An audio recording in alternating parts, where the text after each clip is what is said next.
எல்லா ஆதியில ரட்சிக்கப்பட்ட புதுசா எல்லா அனுபவங்களும் இருந்துச்சு. போக நாட்கள் செல்ல செல்ல வள்ளி விலகி போகக்கூடிய ஒரு சூழ்நிலை. அந்த வள்ளி விலகி போகக்கூடிய சூழ்நிலைகள்ல என்ன நடக்கும் அப்படின்னா, சில நாளைக்கு பின்பு அவளை விவாகம் பண்ண திரும்பி வந்து சிங்கத்தின் உடலை பார்க்கிறதற்கு வழி விலகி போனான். இதோ சிங்கத்தின் உடலுக்குள்ள தேனி கூட்டமும் இருந்தது.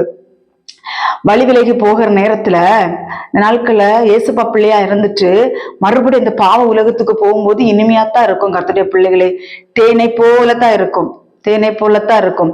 அது இங்க சிம்சோன் அவ்வளவு தூரம் கர்த்தருக்காக பரிசுத்தமான ஒரு காரியத்துல இருக்கும் பொழுது இங்க போய் என்ன செய்யறாரு? தீட்டுப்படுறாரு.